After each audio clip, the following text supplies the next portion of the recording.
raxmadii ilaah iyo dadyo waatan rabadaane raxmadii ilaah iyo dadyo waatan rabadaane rajab waa dhammaato shabcaan reesto taban baa waqtiyada isrixo iyadoo roraysay timideen بسم الله الرحمن الرحيم الحمد لله رب العالمين والصلاة والسلام على أشرف الأنبياء والمرسلين سيدنا ونبينا محمد وعلى آله وصحبه أجمعين السلام عليكم ورحمة الله وبركاته waxayna socdaa tababarkeenii maareynta waqtiga maantana waa maalinkii saddexaad shalay waxay inoogu joogtay inagoo dirnay assignment ku saabsan muddada uu qofku waqtigiisa ka faa'iideysto iyo inta ay leegtahay assignmentkaasi waxa uu ka koobnaa 20 su'aalood mid walibana waxa ku taalay in aad 4 jawaabood aad kaga jawaabto oo goobageli ayuu ahaa marka la isku wada geeyo ayaynu u baahnayn marka natiijada soo baxda in aynu isku qiimeyno haddii haddaba natiijada imtixaankii aad ka keentay ay ka badan tahay 70 markaad isku wada geyso 70 wax ka badan haddii aad keentay waxaan ku leeyahay maasha Allah hambaliyaan ku leeyahay waxa aad tahay qof waqtigiisa uga faa'iideystay sidii loogu talagalay halka ka sii wad horena u soco haddii aad ka keentay inta u dhaxaysa laga bilaabo 70 ilaa 55 inta u dhaxaysa waxa taa adigu qof inta badan waqtigiisa ka faa'iideysta laakiin qayb kamid ah waqtigiisu ay ka dayacanto marka waxaan ku leeyahay adiga laftaada hore u soo soco si aad u soo gaadho qofka ka horeeya haddii imtixaanka aad ka keentay inta u dhaxaysa 55 ilaa 35 waxa tahay qof ku liita maareynta waqtiga waxaad u baahan tahay inaad dib ugu noqoto waqtigaaga aanad isku daydo sida ugu fiican ee aad uga faa'iideysan lahayd laakiin haddii aad ka keentay wax ka yar 35 waan ka xumahay inaan ku idhaahdo waxa aad tahay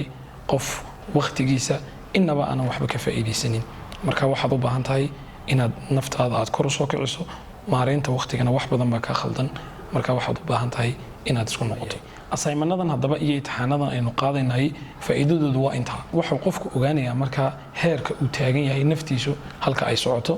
haddii aad tahay qof meel dhexaadana horaad u soo soconaysaa haddii aad tahay qof liitana waxaad samaynaysaa in aad kor isku soo kiciso ayaad ku dadaalaysaa waxaana muhiima mar walba mar kasta waxa ugu muhiimsan waxa weeyaan assignmentadan iyo imtixaanadan aan dirayno oo kale qofku inuu naftiisa run u sheego waayo waxa isqiimeynaya waa adiga cid kale ku qiimeynaysa iyo cid kale kula joogti ma jirto marka waxa fiican inuu qofku uu run ka sheego si muxuu ahaayay runana uu qofku isku qiimeeyo marka imka assignmentkii shalay oo kale jawaabaha waad ku laabanaysaa jawaabihii su'aal kasta oo kaga jawaabtay way yar tahay ama lagama yaabo labada jawaabood aad kaga jawaabtay waa meelaha aad ku liidata xagga maareynta waqtiga marka labada jawaabood oo dhan wixii aad kaga shaqeysay waad ku laabanaysaa dibna waad isku saxaysaa insha Allah hadaba sida ugu wanaagsan ee uu qofku waqtigiisa u maareyn karaa waxa weeyaan waa in uu kala saaro waqtiga inta uu isagu gacanta ku haysto iyo inta ay dadka kale gacanta ku hayaan waxa horta maskaxda ku haysaa in aanu jirin adduunyada qof dhammaan 100% waqtigiisa oo dhan isagu controla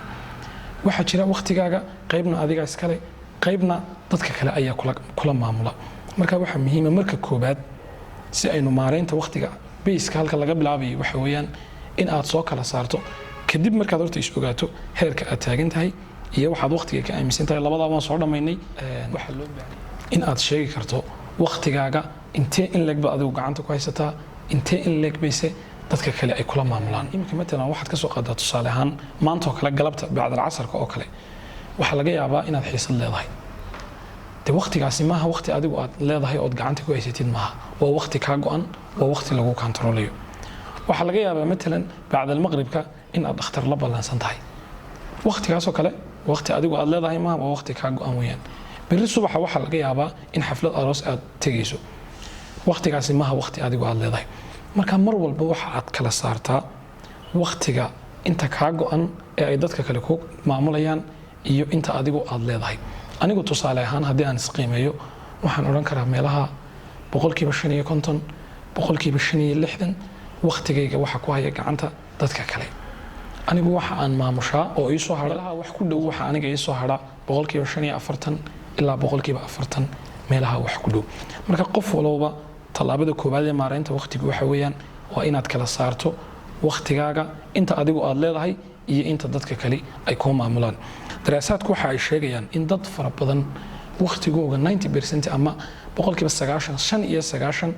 waqtigoogu ay siiyeen inay dadka kale ay gacanta ugu hayaan waliba daraasaadku waxay sii sheegeen gaar ahaan ragga iyo dumarka marka la kala eego dumarku in ma sha Allah waqtigooga aanayna u aabiyeelinba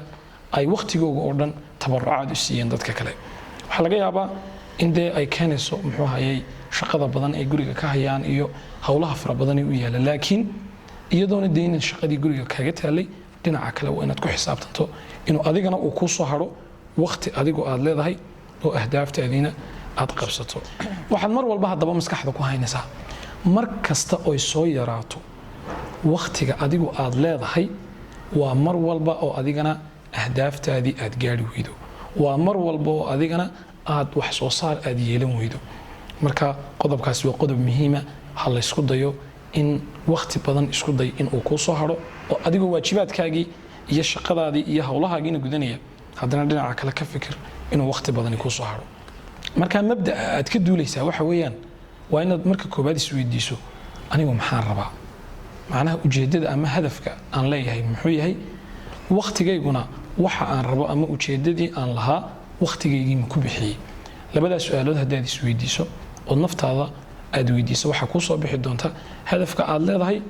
iyo waxa kuu soo bixi doonta in waqtigaagii aad ku bixisay sidii la doonayay ama sidaad ugu tala gashay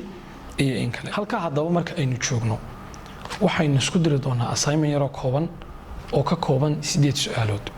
waxaana looga shaqeynayaa waa isla sidii kii shalay toole su'aasha marka lagu weydiiyo waxaad haysataa 4 jawaabood oo aad mid walba kaga jawaabi doonto laakiin kii shalay waxay ku kala duwan yihiin darajada qaabka loo bixinayo مثلا kii shalay oo kale haddaad ku jawaabto haa mar walba 4 baad ku helisay ka kala 3 2 saas loo sii soconayay laakiin imika waa la isweydaarinayaa 8 su'aalood su'aal kasta oo aad ku jawaabto haa mar walba darajada aad qaadanaysid waa maxay waa 0 su'aal walba aad ku jawaabto mararka qaar kood darajada aad qaadanaysid waa 1 su'aal walba aad ku jawaabto way yar tahay darajada aad qaadanaysina waa 2 su'aal walba aad ku jawaabto lagama yaabo darajada aad qaadanaysid waa 3 marka waad isku soo geynaysaa jawaabahaaga 8 su'aalood iyo inta aad ka keento halka marka maxaa kaaga soo bixi doona waqtigaaga in adiga lagula kantaroolo oo lagula maamulo iyo in aad adigu aad maamulato